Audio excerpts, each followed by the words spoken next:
Hello প্রিয় বন্ধুরা, আবার এসে গেছি তোমাদের সেই অন্ধকার আর উত্তেজনায় ভরা গল্পের পরের অংশ নিয়ে। যারা প্রথম চ্যাপ্টার মিস করেছ তাড়াতাড়ি গিয়ে শুনে নাও, না হলে এই চ্যাপ্টার শুনে তোমরা পুরোপুরি হারিয়ে যাবে।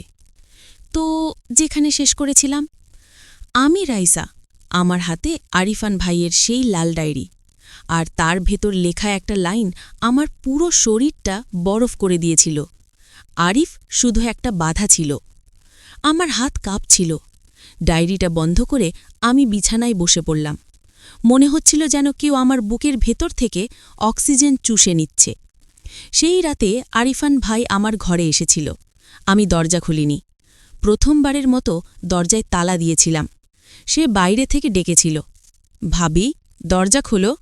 কি হয়েছে? আমি চুপ করেছিলাম, শুধু কান্না চেপে রেখেছিলাম। পরের দিন সকালে সে আমার সামনে এসে দাঁড়াল, হাসি হাসি মুখ। কাল রাতে এমন করলে কেন? আমি তো শুধু তোমার কাছে একটু। আমি চোখ তুলে তাকালাম। আমার চোখ লাল। সে থমকে গেল। ভাইয়া, আপনি আরিফকে বিদেশ কেন পাঠালেন? সে হাসল, কিন্তু সেই হাসিতে একটা ঠান্ডা ভাব ছিল। বিজনেসের জন্য, তুমি তো জানো। আমি আর কিছু বলিনি, কিন্তু আমার মন বলছিল এই মানুষটা যা বলে তার পিছনে আরও অনেক কিছু লুকিয়ে আছে। সেই রাতে আমি ঠিক করলাম আমি লাল ডায়েরিটা পুরোটা পড়ব। আরিফান ভাই বাইরে গিয়েছিল। আমি চুপ করে তার ঘরে ঢুকলাম। ডায়েরিটা বালিশের নিচে ছিল। আমি বসে পড়লাম মেঝেতে। পাতা উল্টাতে উল্টাতে আমার শরীরে কাঁটা দিচ্ছিল। 14 ফেব্রুয়ারি 2023। আজ প্রথম ওকে দেখলাম কলেজের ক্যান্টিনে। আরিফের পাশে দাঁড়িয়ে হাসছিল। ওর হাসিতে যেন পুরো দুনিয়া আলো হয়ে গেল। আমি বুঝেছিলাম এই মেয়েটা আমার জন্য জন্মেছে, কিন্তু আরিফ ওকে ভালোবেসে ফেলেছে। আমি কি করব? 28 মার্চ 2023। আজ আরিফ আমাকে বলল ও রাইসাকে বিয়ের প্রস্তাব দিতে চায়। আমি হেসেছিলাম, কিন্তু ভেতরে ভেতরে রাগে ফুটছিলাম। না, ও আমার, আমি কিছু একটা করব। 10 ডিসেম্বর 2023। আমাদের বিয়ের 1 মাস পর। আজ ওর গায়ে হলুদ হয়েছে। আমি দূর থেকে দেখেছি। ওর শরীরে যখন হলুদ মাখানো হচ্ছিল, আমার মনে হয়েছিল এই হাতগুলো আমার হাতে মাখানো উচিত ছিল, কিন্তু আরিফ ওকে ছুঁয়েছে। আমি আরিফকে মেরে ফেলতে পারি, কিন্তু তাহলে ও আমাকে ঘৃণা করবে। না, আমি ধৈর্য ধরব। আমার হাত পা ঠান্ডা হয়ে গিয়েছিল। তাহলে আরিফান ভাই আমাকে আমার বিয়ের আগে থেকেই। আমি আর পড়তে পারছিলাম না। ডায়েরিটা বন্ধ করে দিলাম। হঠাৎ পিছনে একটা আওয়াজ পেলাম, খুঁজে পেয়েছ? আমি চমকে উঠলাম। আরিফান ভাই দরজায় দাঁড়িয়ে, চোখে একটা অদ্ভুত তৃপ্তি। আমি উঠে দাঁড়াতে গেলাম, কিন্তু পা টলছিল। সে এগিয়ে এলো, আমার হাত থেকে ডায়েরিটা নিয়ে নিল। ভাবি, তুমি এত কৌতূহলী কেন? আমি তো তোমাকে সব বলতে পারতাম। আমি পিছিয়ে যেতে লাগলাম। সে এগিয়ে আসতে লাগল। তুমি তুমি আমাকে বিয়ের আগে থেকে? সে হাসল। সেই হাসি দেখে আমার গা শিউরে উঠল। হ্যাঁ, আমি তোমাকে চেয়েছিলাম, কিন্তু আরিফ আমার ছোট ভাই।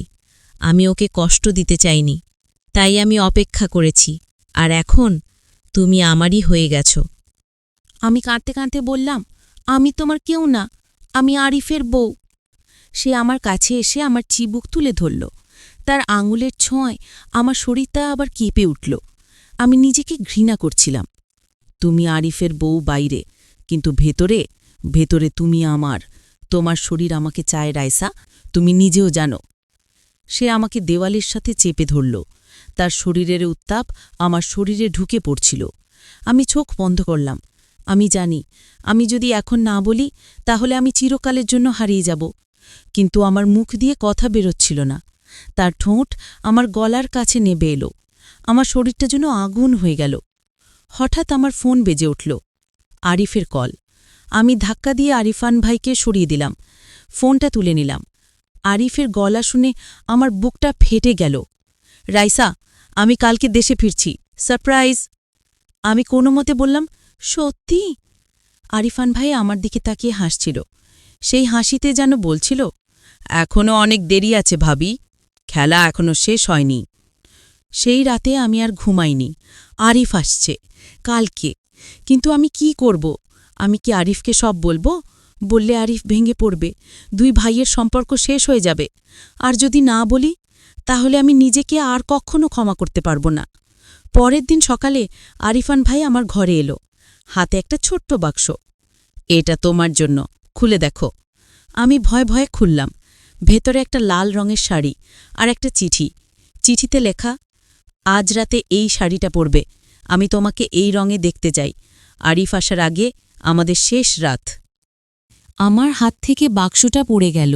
সে হাসল, তারপর আমার কানের কাছে ফিস ফিস করে বলল, তুমি যদি না আসো, তাহলে আমি আরিফকে সব বলে দেব যে তুমি নিজে থেকে আমার কাছে এসেছিলে প্রতি রাতে। আমার মাথা ঘুরে গেল।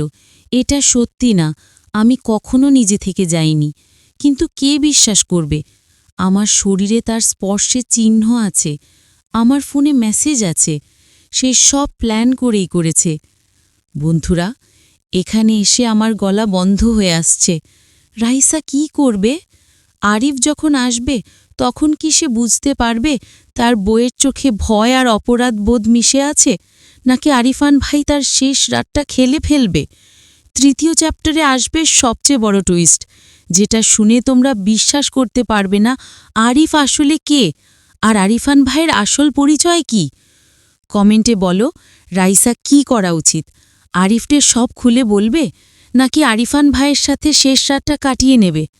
তোমরা যদি চাও, এখনই 3য় চ্যাপ্টার দিয়ে দেব। আর হ্যাঁ, লাইক আর সাবস্ক্রাইব করতে ভুলো না যেন।